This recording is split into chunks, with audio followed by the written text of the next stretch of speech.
We'd like to say welcome once again to the Gil Lewis Jazz Show. This evening we have with us, Gregory Williams, all the way from Wilmington, Delaware, currently from Philadelphia, Pennsylvania. How you doing today, Mr. Williams? Oh, I'm doing great, Mr. Gil Lewis. Good, good. We'd like to ask you, first of all, how long have you been doing your promoting bands and things of that nature? Well, I think if I can remember the date, it was probably sometime around 1995, 96, and it was right around the time when I first met you, Gil. Okay.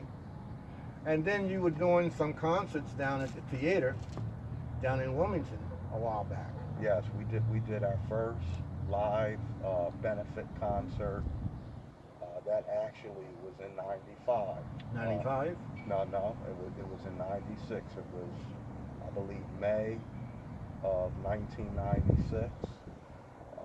Sometime between May and August, and I believe I met you right around December of 1996. And where was that? Where did I meet you? I met you at a place called the Bourbon Street Cafe, which was an elite jazz club right outside of Wilmington. Mm-hmm. And I'll never forget that day. You were sitting down doing a solo piano gig. Okay. And you were looking as dapper as ever. Mm-hmm. And we kind of caught each other's attention. And I got your information. And not long after that, I had my first gig with you.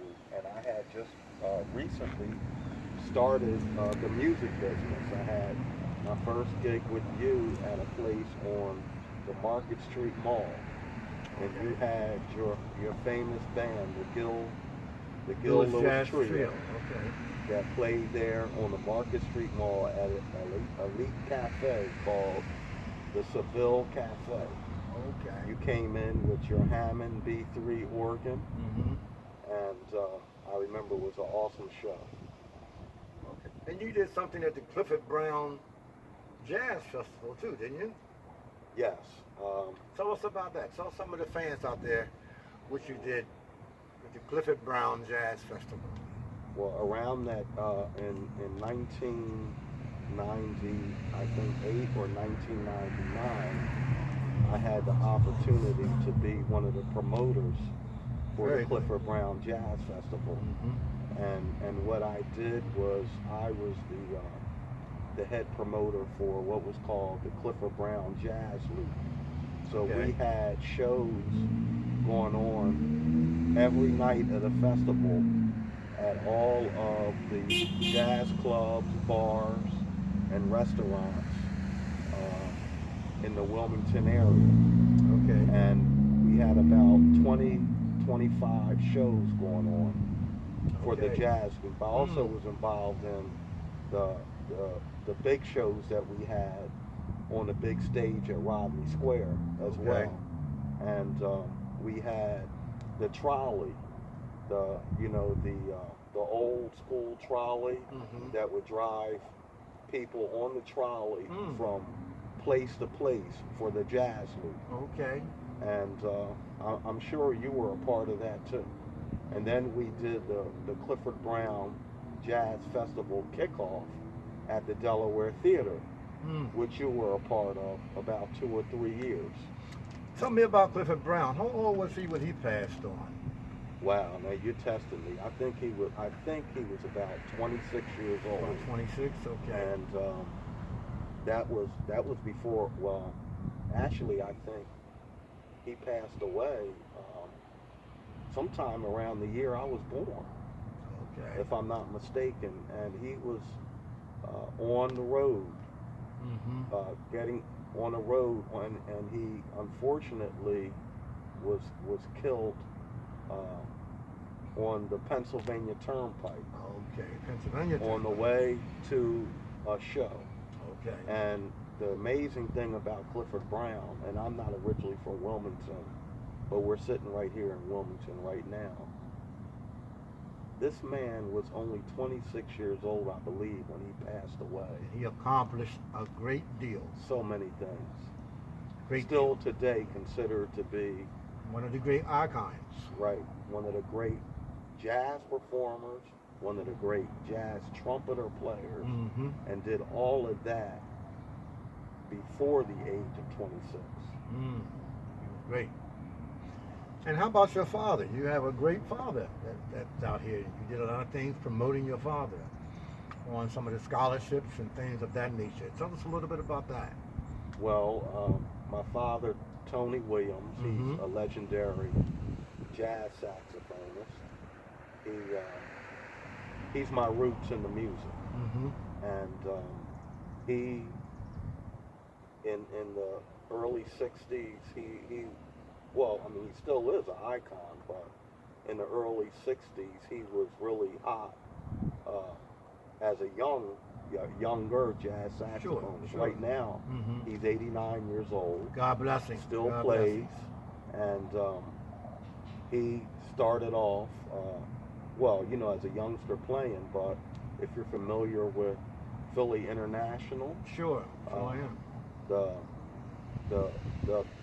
band Mother, Father, Sister, Brother, MFSB. He was the featured saxophonist for that band. So when you hear songs like the Soul Train song, TSOP, Backstabbers, he was the featured saxophonist for all of those classics that MFSB and the Sound of Philadelphia did with Billy Paul. MFSB had about 5 or 6 albums out themselves. OJ's, Harold Melvin and the Blue Notes, Blue Magic. So when you hear the saxophone on a lot of those songs, Tony Williams, my father, is a featured saxophonist. He also was the saxophonist for Bill Cosby's TV show. Okay. So we had the opportunity to do a lot of shows with Bill Cosby. Okay. Tell me a little bit about yourself. What are you trying to do now within the jazz scene? Where do you see the jazz going? Well, and our listeners. You're probably a little disappointed, Gil, but I'm not as active in the music as I was. I still love the music. I'm very blessed because people like yourself, I had the opportunity to work with, and I still try to do really quality musical engagement. So I still do promotion. Where do you see the audience? Where's the audience going? I mean, what do we need to do to get the audience more involved into the jazz of today? Well, my thought, since you asked, is that it's important for us to keep the music alive by getting younger people to appreciate How do we get them involved?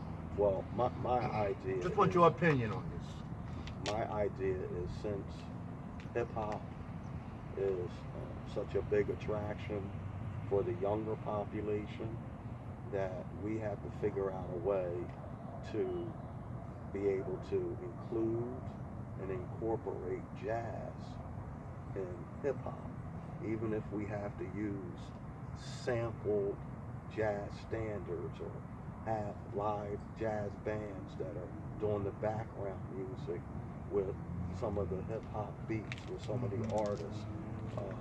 The same thing that they do with old school R&B. A lot of times they mix that music in, and I think that is a way to educate and get younger people to realize that music that they're hearing that's being incorporated and integrated in their music is our true American art form. And then they might become a little bit more educated and interested in finding out a little bit more about that music. And still today, a lot of the hip-hop artists and contemporary instrumental artists and R&B performers, they know about jazz, but jazz is not the music that is selling records and in the mainstream of radio. Of America, Yes. Do you think that we need more jazz stations in this area, in the Delaware Valley? Instead of just one, we only have one.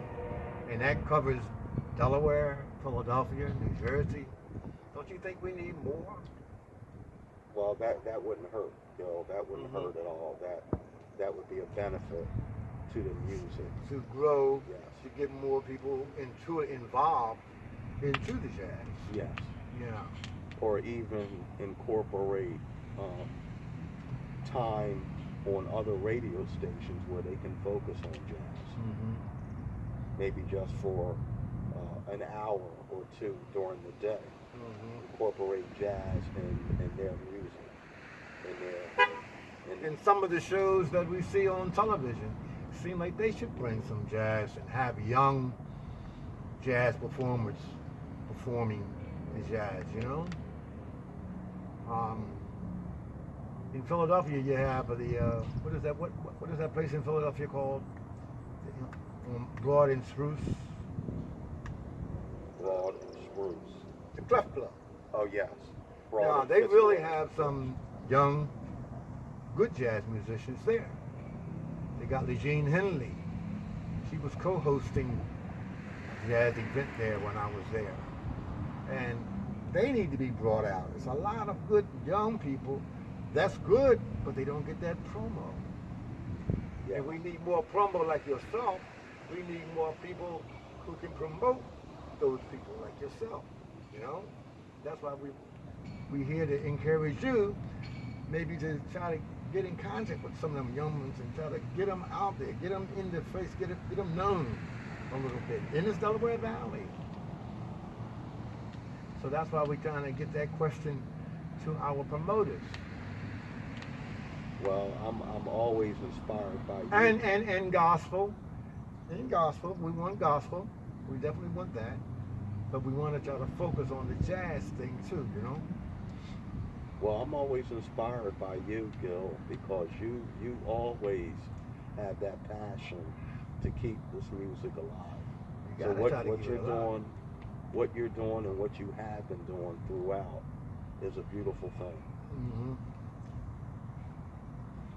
Okay. What do you think, my son? Good? Mm-hmm. All right, that concludes another session of the Gil Lewis Jazz Show. Featuring this evening, we have Mr. Gregory Williams from Delaware, Wilmington. Thanks once again. Glad to see you. All right. Always a pleasure, Gil. Mhm. My mouth don't do that. You be like, I'm all still numb. This one wanted to come out. I ain't gonna play no saxophone then. You still playing the horn a little bit? Yeah. Well, okay. Try. But like I said,